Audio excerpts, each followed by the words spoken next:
Part 1. Question 1. You switch on the local radio and hear this. You are listening to A. A documentary, B. An advertisement, C. A current affairs program. All aboard for our great 1990s experience of quality cruising combined with a leisurely escorted discovery of some of the most fascinating corners of the world. Ariel's unrivaled contacts and knowledge worldwide has been combined with carefully selected quality from the best cruise lines afloat. Such has been its success that thousands of clients now select cruise and tour as their preferred style of holiday. It's a unique experience which cannot be beaten for value or sheer enjoyment. Contact us on... Question 2. Listen to this person talking on TV about George Grosvenor. George Grosvenor is A. A politician, B. A farmer, C. A fisherman. And our last guest is someone who is very much in the news at the moment. With the controversy raging over the export of live animals to the continent, everybody wants to speak to him. And he has one of the most difficult jobs in the government, yet almost uniquely, he's held his current position for over 9 years and has dealt with the Common Agricultural Policy, the latest GATT agreement, and, most recently, the Common Fisheries Policy. Now you have the chance to put your questions to him. He is, of course, George Grosvenor. Question 3. Listen to the conversation. The action takes place in A. A theatre, B. A radio studio, C. A TV studio.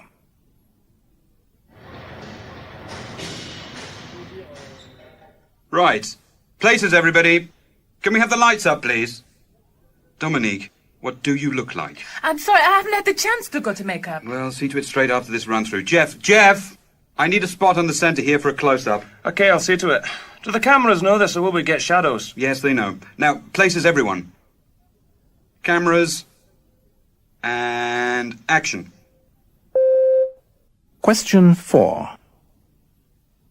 Listen to this conversation between a doctor and a patient. The patient, A, is unsure of where the pain is, B, sometimes cries with pain, C, is wasting the doctor's time. What seems to be the problem? Well, I don't want to waste your time with something trivial, Doctor. It can't be trivial if you've come to see me. Now, are you in pain? Yes, it's terrible. It's so bad I could cry. Where is it exactly? It seems to go all the way down my right leg and up the right side of my back. It's terrible. Honestly, there are some mornings when I'm in tears just trying to get out of bed. Okay, if you'd like to go with the nurse into the cubicle there, we'll examine your back. Question 5. Listen to this news item. Mrs. Turner, A, pays £58 a week rent, B, gets 15 pence a week from the council, C, owes the council money.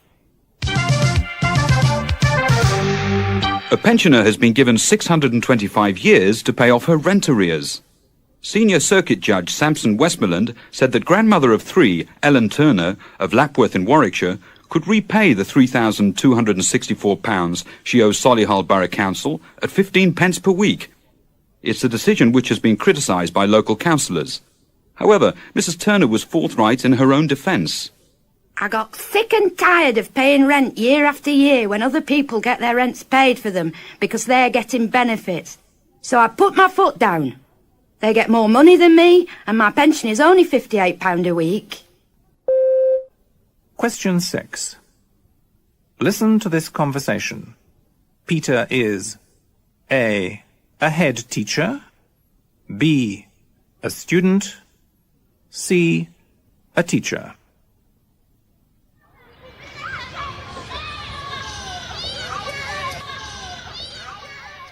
Peter, I've got your letter here requesting leave. Yes, I'm still owed 2.5 days, and I've got an exam next week I must prepare for. Peter, you can't just take leave whenever you want it.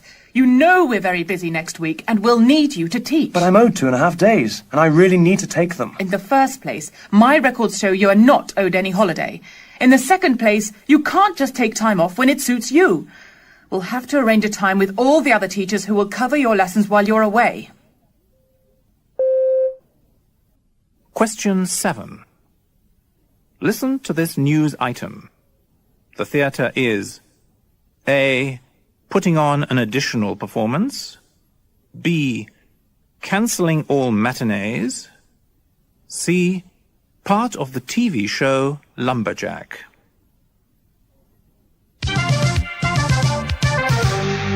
A theatre had to cancel a matinee of Cinderella because the fairy godmother forgot to turn up. Ellie Angelo, 61, who used to introduce the popular children's TV show Lumberjack, went and had tea with her mother when she should have been on stage in the Mermaid Theatre in Droitwich.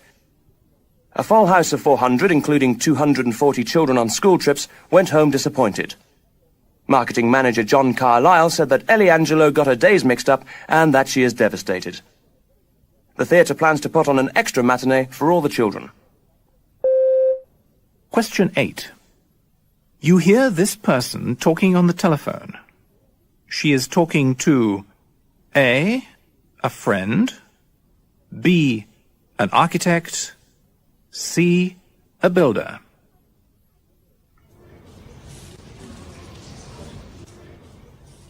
Look, you've got to get round here immediately.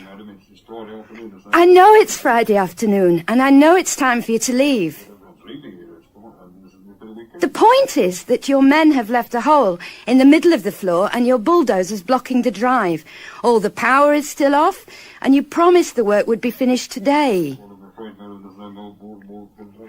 Well, I didn't tell your workmen to leave. All right. I'll see you in 20 minutes. That's the end of part 1. This volume, describing the life of Natalie Hardcastle, begins with Natalie and her 3 young sons left alone on an isolated Australian ranch. Their house is a wooden hut with a hole in the roof.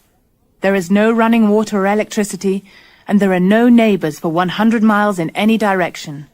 More importantly, there is no husband to support the family.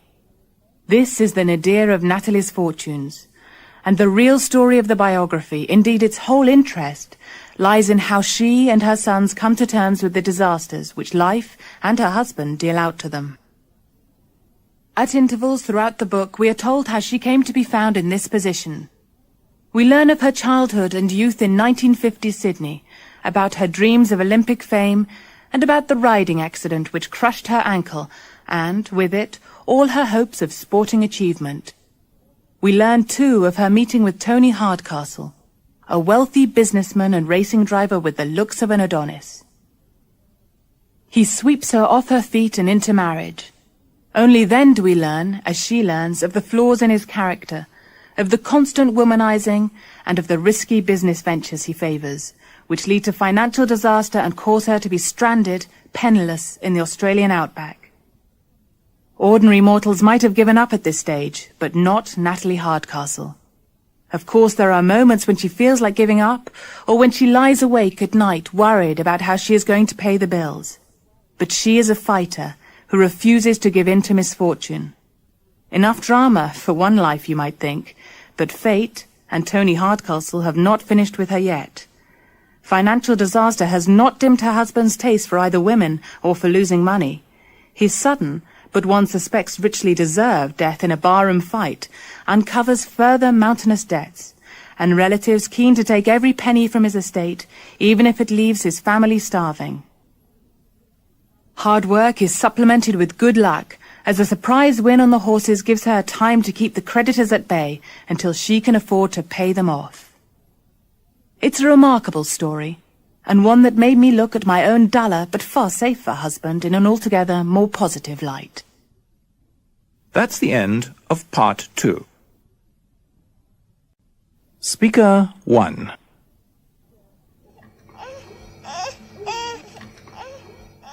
Well, I had nothing to do with it, really. I only happened to be in the square because I was doing the weekly shopping. And all of a sudden, lots of policemen arrived and started closing off the streets and redirecting the traffic. And then, a huge mass of people filled the street chanting slogans and waving banners. Of course, I've seen a lot of the same kind of thing on the telly, but seeing it close up was a new experience for me. I must admit that I wanted to see how it would all turn out, so as I'd done all my shopping, I hung around for a while. Speaker 2.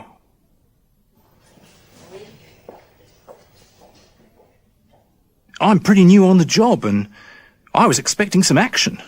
Not a bit of it. The demonstrators gave us no trouble at all. It was the motorists who were the problem, sitting there arguing when they can see a great wall of people in front of them. You'd think they'd have more sense. But as far as the crowd goes, I was amazed by their self-control. Not a single arrest, no trouble at all. It was great. Speaker 3.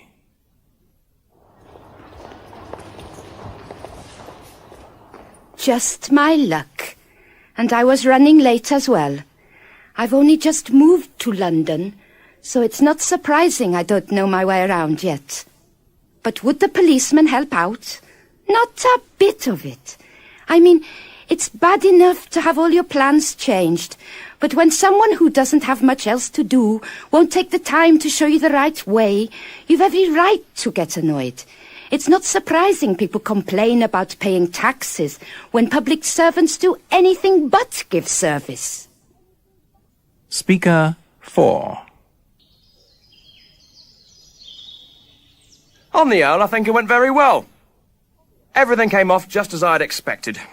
I told everyone while we were planning it, as long as the fanatics didn't turn up, things would go without a hitch.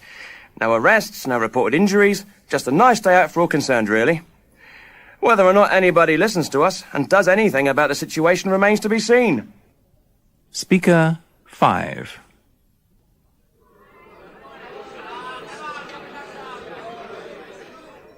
It was all they talked about in the pub for weeks before. Everyone making comments about the miners' strike and going on about people arrested and injured and all that. I was expecting to come back looking like a war casualty, and I almost did. I was hurt all right, a large bruise and a few small cuts, but who believes you when you say that you walked into a lamppost while someone else was talking to you? I'll never be able to show my face in the pub again. That's the end of part 3.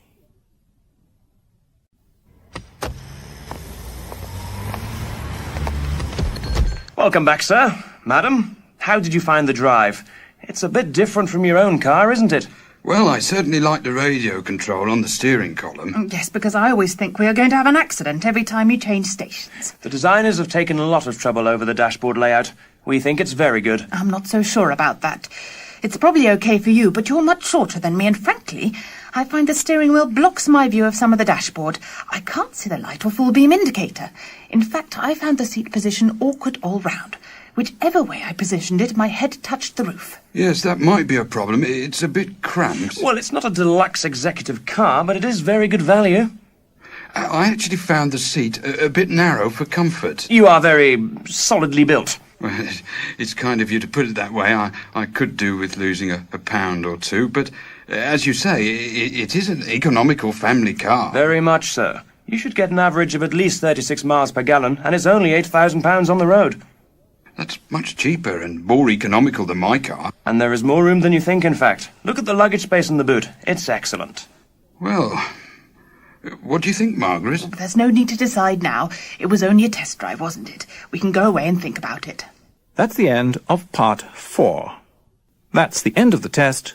Please stop now. Goodbye.